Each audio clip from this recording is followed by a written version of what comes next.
क्या आपने naked cakes के बारे में सुना है? क्या आपको पता है कि नेकेड केक्स होता क्या है? चलिए आज इस वीडियो में मैं आपके साथ शेयर करती हूँ कि नेकेड केक्स होते क्या हैं और उन्हें बनाना कैसे है। और हाँ, वीडियो को एंड तक देखिएगा क्योंकि इस वीडियो में मैं अगेन आपके साथ एक बहुत ही नया एंड डिफरेंट फ्लेवर शेयर करने वाली हूँ। So let's start. सबसे पहले नेकेड केक क्या होता है। नेकेड केक में ना बेसिकली बाहर की तरफ कोई फ्रॉस्टिंग नहीं होती है। तो मान लीजिए जिस तरह से हम क्रम कोटेड केक्स बनाते हैं ना, बस वही तक होता है naked cakes. Naked cake basically एक क्रम कोटेड केक होता है एंड बाहर से उसमें कोई फ्रॉस्टिंग नहीं होती है। तो क्लाइंट ने मेरे साथ जो डिज़ाइन शेयर किया था ना, वो भी कुछ उसी टाइप का केक था जहाँ बाहर फ्रॉस्टिंग नहीं थी। तो मैंने उनके साथ कंफर्म किया और उन्होंने कहा कि हाँ, मुझे बिल्कुल ऐसा ही केक चाहिए। तो ये केक जो है ना, ये बनाना था मुझे लेमन एंड ब्लूबेरी फ्लेवर में। ये केक मैंने पहले भी बनाया है और मेरे क्लाइंट्स को बहुत पसंद है ये फ्लेवर। यहाँ पे मैंने लेमन स्पॉन्ज बनाया है 8 इंचेस के टिन में, क्योंकि 1.5 kgs का केक मुझे बनाना था।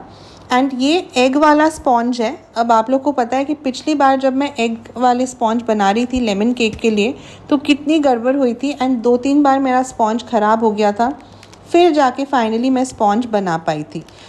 तो इस बार मैंने एक नया रेसिपी ट्राई किया है एंड थैंकफुली वो फर्स्ट टाइम में ही बिल्कुल परफेक्ट बना था।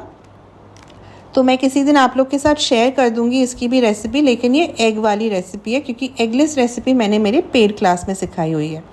तो स्पॉन्ज को मैंने 3 लेयर्स में कट कर लिया और यहाँ पे ना सोकिंग के लिए मैंने शुगर सिरप बनाया था, जिसमें मैंने कुछ ड्रॉप्स लेमन जूस के डाल दिए। तो इससे क्या होगा, बहुत ही अच्छा फ्लेवर आएगा। हमारा स्पॉन्ज तो लेमन वाला है ही, लेकिन इसे अगर हम लेमन वाटर से सोक करेंगे तो उससे और ज़्यादा फ्लेवर अच्छा आएगा। तो यहाँ पे सोकिंग करने के बाद जो फ्रॉस्टिंग मुझे यूज़ करना है वो मैंने क्रीम चीज़ फ्रॉस्टिंग लिया है। तो मैंने अराउंड 170 ग्राम्स क्रीम चीज़ लिया है, उसके साथ 200 ग्राम मैंने लिया है विप्ड क्रीम एंड थोड़ा सा मैंने इसमें 3-4 चम्मच जितना पाउडर्ड शुगर मिक्स कर लिया था। यहाँ पे आप चाहो तो इस फ्रॉस्टिंग में भी आप कुछ ड्रॉप्स मतलब 1 टीस्पून जितना लेमन जूस भी ऐड कर सकते हो। मैंने नहीं किया था क्योंकि स्पॉन्ज हमारा लेमन था, प्लस सोकिंग भी मैंने लेमन वाटर से किया था। ठीक है, फ्रॉस्टिंग मैंने इस तरह से रेडी करके रख लिया था।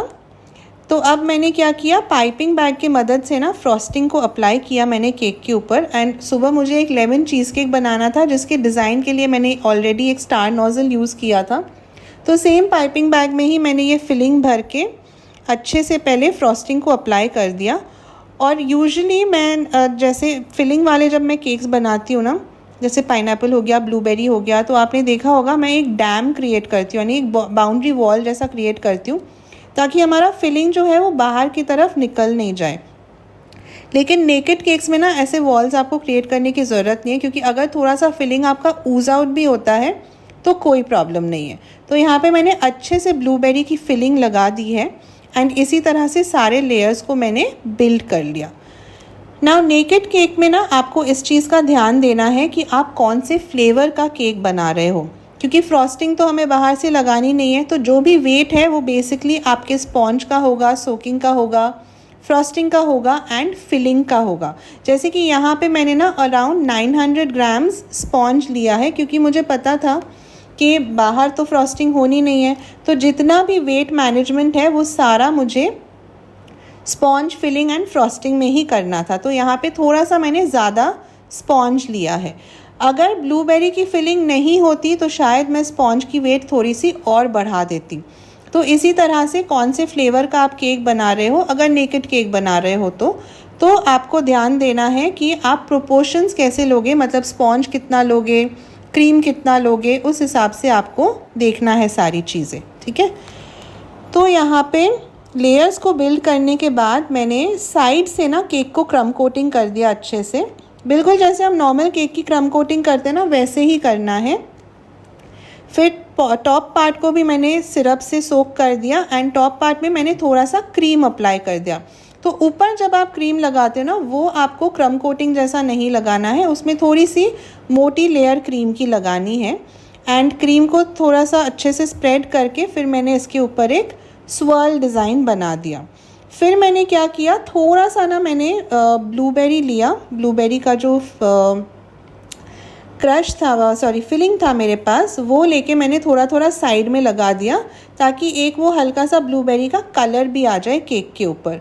एंड स्क्रैपर की मदद से ना जो एक्स्ट्रा फ्रॉस्टिंग था वो मैंने निकाल दिया था। तो बस इतना करने के बाद मैंने केक को फ्रिज में रख दिया थोड़ी देर सेट होने के लिए। अब बाहर से केक को डेकोरेट करने के लिए ना मुझे कैंडीड लेमन स्लाइसेस यूज़ करने थे, बिल्कुल जैसे क्लाइंट के रेफरेंस फ़ोटो में था। सो ये लेमन स्लाइसेस बनाना कैसे, इसका मैं अलग से वीडियो शेयर कर दूँगी, क्योंकि यहाँ पे डालने से ना वीडियो बहुत लंबा हो जाता है फिर। वैसे इनको बनाना बहुत ईजी है। सो इन लेमन स्लाइसेस को मैंने क्या किया, मैंने कैस्टर शुगर में डिप किया एंड फिर एक एक करके मैंने इनको केक के ऊपर प्लेस किया, बिल्कुल जैसे डिज़ाइन में था।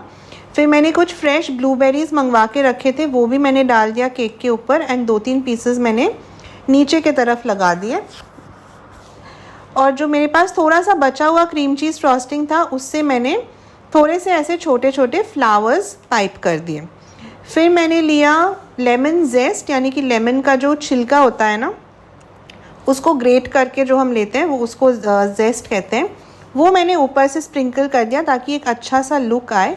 एंड पता नहीं क्यों मैंने थोड़ा बहुत ये फ्रॉस्टिंग ना केक के साइज़ में भी लगा दिया, लेकिन वो देखने में बिल्कुल अच्छा नहीं लग रहा था। तो मैंने क्या किया, स्क्रैपर लिया एंड उससे वो स्क्रैपर से बेसिकली वो साइड वाले डिज़ाइन मैंने हटा दिए। तो ये हो गया हमारा नेकेड केक। नेकेड केक का लुक बिल्कुल ऐसा ही आता है। एंड केक वैसे तो क्लाइंट को बहुत पसंद आया था, उन्होंने बाद में मैसेज करके भी कहा था कि फ्लेवर बहुत अमेजिंग था, सबको बहुत ज़्यादा पसंद आया था। तो आपको कभी नेकेड केक बनाना हो ना, एंड आपको अगर लगे कि केक को ऐसे ही हम बॉक्स में भी रख देंगे तो भी लेयर्स तो अंदर से दिखते हैं, केक ड्राई हो जाएगा, तो आप क्या कर सकते हो, केक के साइड्स में ना आप एक OHP शीट या एसीटेट शीट जिसे कहते हैं वो लगा सकते हो, जैसे कि आप कुछ बड़े बेकरीज़ में भी करते हैं इस तरह से। लेकिन अगर ये इस तरह का डिज़ाइन है तो OHP शीट लगाना थोड़ा मुश्किल हो जाएगा।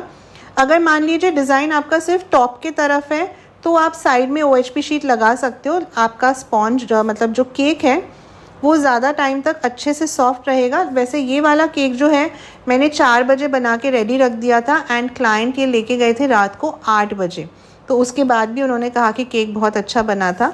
तो आप लोग भी इस तरह से नेकेड केक्स बना सकते हो एंड कभी बनाओगे तो मुझे प्लीज़ कमेंट्स में बताइएगा कि आप लोगों ने केक कैसा बनाया, क्या डिज़ाइन बनाया। और आज का ये वीडियो आप लोग को अच्छा लगा हो तो प्लीज़ लाइक एंड शेयर कर दीजिएगा। एंड होपफुली आप लोग को ये वीडियो अच्छा लगा होगा एंड कुछ नया आप लोग को सीखने मिला होगा इस वीडियो से। So thank you so much for watching my videos. Take care, bye bye.